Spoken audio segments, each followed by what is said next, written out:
afternoon, Paul. How are you? Hi, I'm well, and how are you? I am well. Thank you very much, despite the rain. I can see from here. Anyway, to everyone who's listening in, welcome to Everyday Conversation with Everyday People.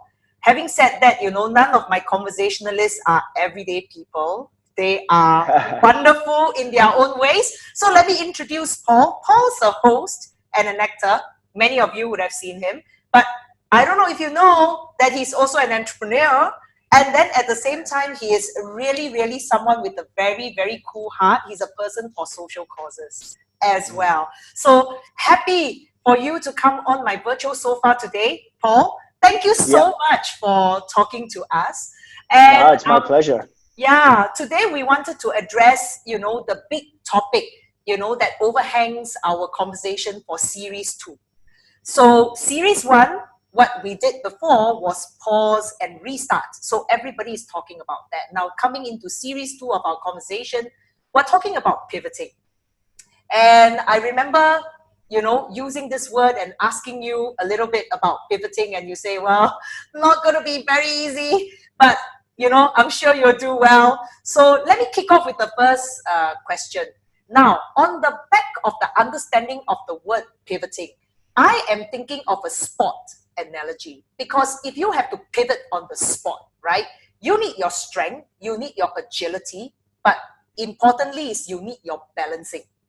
Okay, Yes. so let's bring it onto life right now, Paul. I'd like you to give us a sense of what your understanding of the word pivot is in a personal and a professional way. You're right. Sometimes it can be a little bit difficult to answer if you aren't kind of just doing one thing. If you're running a business that has a particular product or a service, a pivot for that is, it's very easy. You can see where they need to kind of change their direction to continue serving their consumers, or even just staying above the line and at least staying operational and turning a profit even, or as we've seen recently, I think at the moment even just breaking even is a huge thing. Let's not even talk about profits. Let's talk about staying afloat.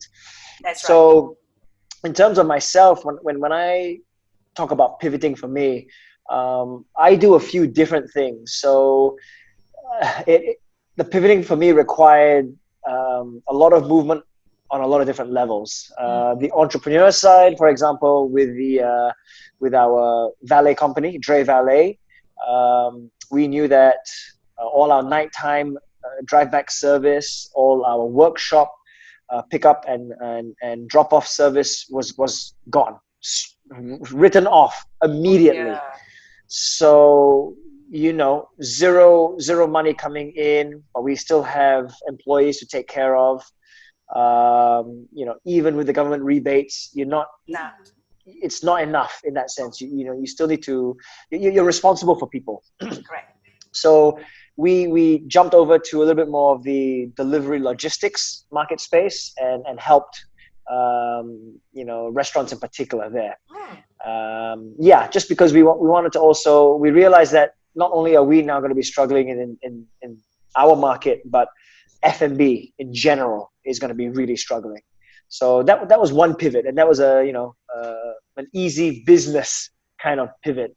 But for myself, for example, for me in a personal capacity in my career, that also was completely wiped out. No more events to host, no more filming, whether it's acting or hosting, especially like my travel shows. No more media trips. I basically lost all my income. So the pivot for me on a professional but personal, I'll use that term as an amalgamation. So my own career as my own brand required me to kind of move over to the digital space more. I already have a sphere of influence there, but this period of time really showed that was where at least some clients and some brands if you had enough of a platform, would still want to use you. Or with myself, I'm very lucky that I have a good relationship with a lot of my clients and brands. So Yeah. I reproposed a lot of the original ideas that were supposed to be booked, that we had coming up, and said, how about if we did it this way, and what if we did that way? We just and that was my pivot.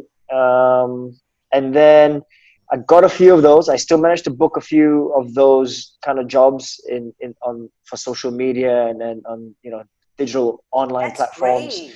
Yeah. Yeah, so I was very lucky. Like I say, I count myself very lucky that I was still able to do that. So again, nothing to say like about this making a profit or anything. Right now, for me, it was just emergency mode of let's just make enough to cover the bills, That's right. the rent of the house, rent of repayment of the car, electricity, phone, whatever it is, food that you need to eat, every day.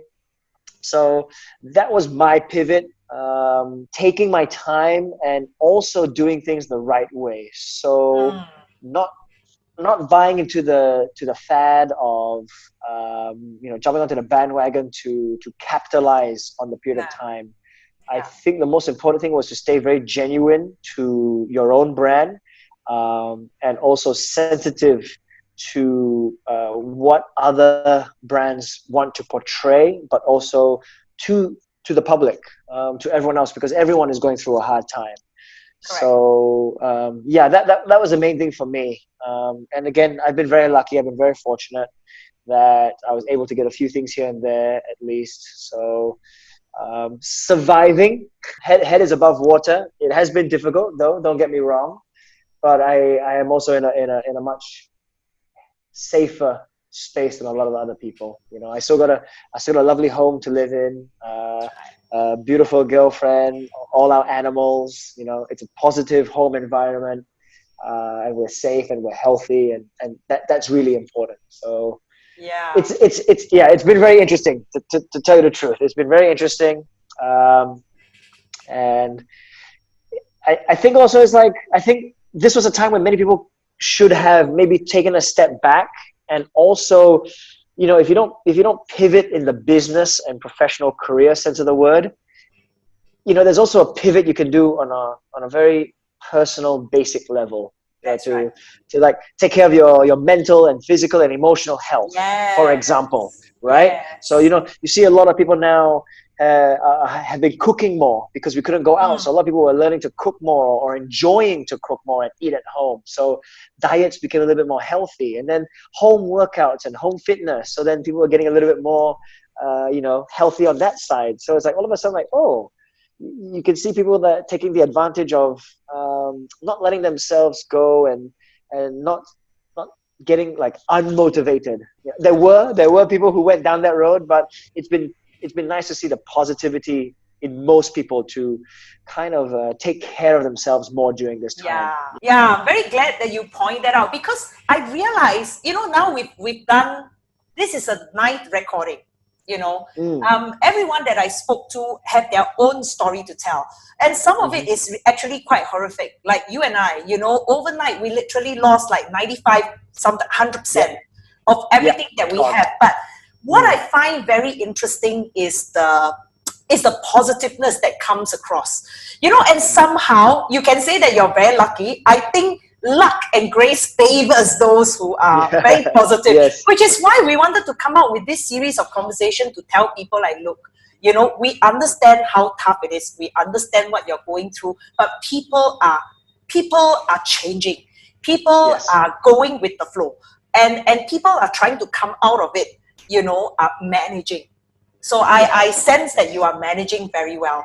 Can I bring you back a little bit onto the gig economy? Because I realize that, in the good times, the gig economy is actually quite big, but now, of course, in the bad times, right, everybody is hit, till it's horrendous. So was wondering if you have an example, of a friend or anyone in your gig society that really have gone down hard, but they have sprung back very well. Again, I'm very lucky, because I do a little bit of everything. So like you mentioned, going with the flow, I had the ability to adapt.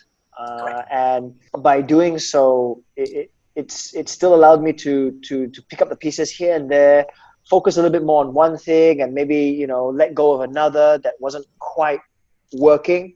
And then also looking at the gaps in the markets, and again, pivoting is a great word, right? You have to see kind of like what is needed. Yeah. And we all knew that everyone was going to be stuck at home for at least a month, maybe two, could have even been three.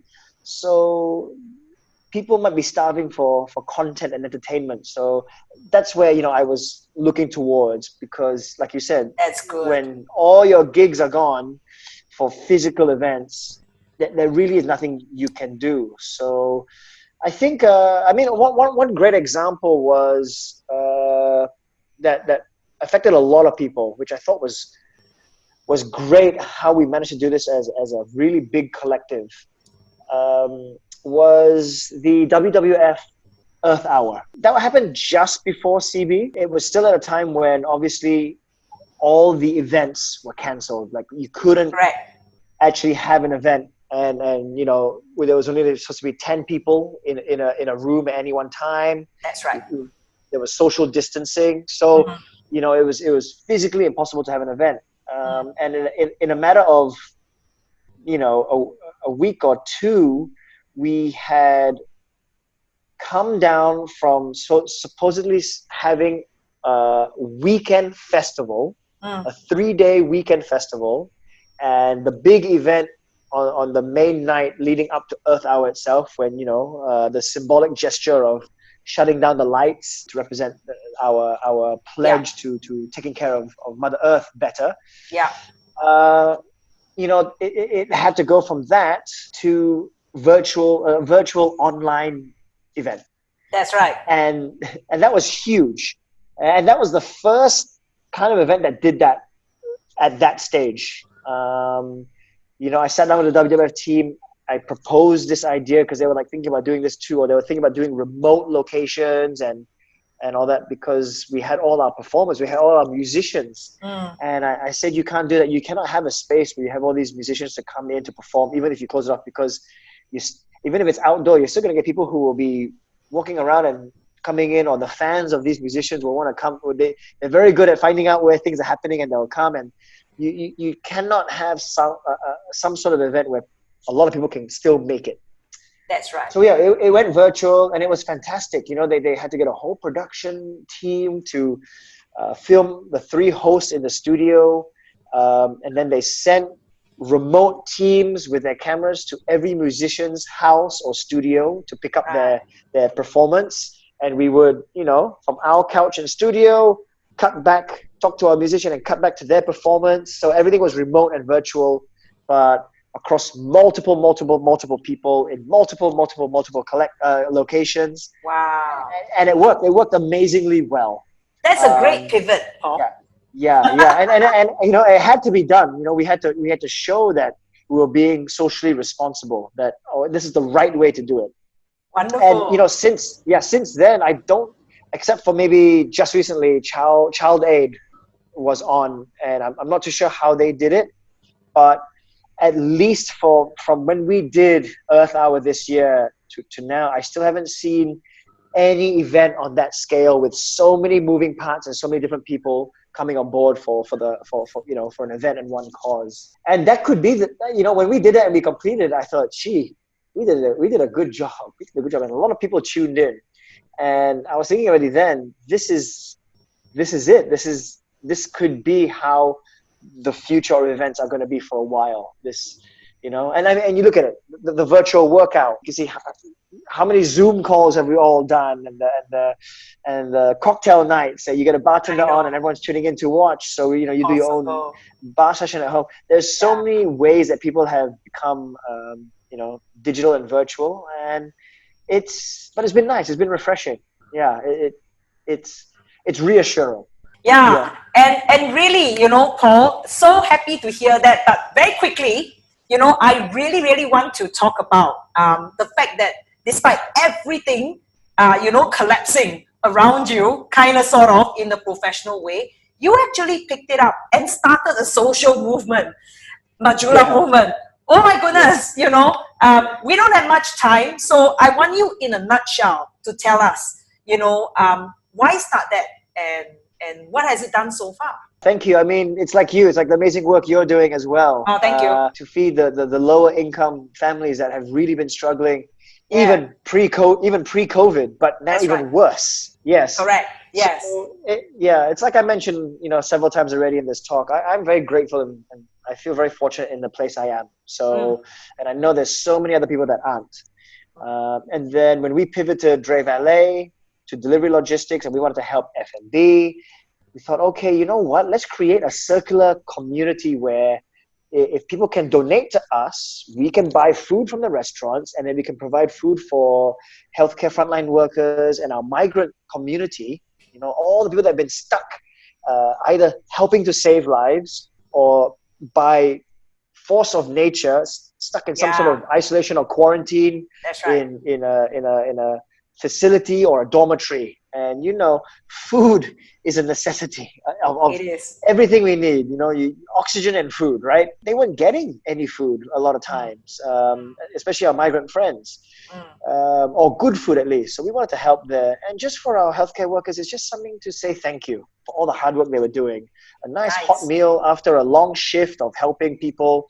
It's something that could put a smile on your face and you know, make you feel good. So that's what we did. We just thought we wanted to start something. We wanted to help people. We were, you know, there's 4 of us that kind of got together and did this, and we were very lucky. Much like yourself, we were very lucky that people donated, and because if we didn't have the money, we couldn't do anything. So people donated. We bought the food from the restaurants, which means that the restaurants were at least getting some sort of income. You know, they've got rent to pay. They've also got people to pay. They've got food. I mean, if you think about it, how many people now were able to at least survive?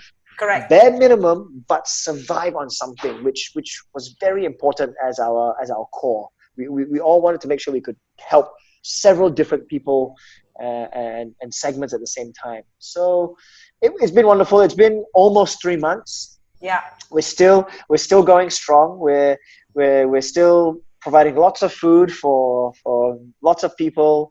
Even now, looking towards we've been helping the elderly as well, and now, much like yourself, maybe looking into families and people who have lost their jobs or less income, and they just really can't afford food, because we feel like this is now the economic repercussion of the post COVID-19, the original kind of phase that we experience here in Singapore. You're going to get now a second wave of not necessarily the virus, but the people struggling to make ends meet. Oh, Paul, you know, on that note, we've run out of time, you know, and time passes very fast when you have a great conversation like this. So to everyone who's listening in to us, if you want to connect with Paul, please write into us at www.elpishideout.com and we will connect you. And so, Paul, on that note, thank you very much and stay safe. You know, I hope we get to meet soon. Okay? Yes. And take good care. I will, and you too. Thanks so much, Germaine. Bye. Bye.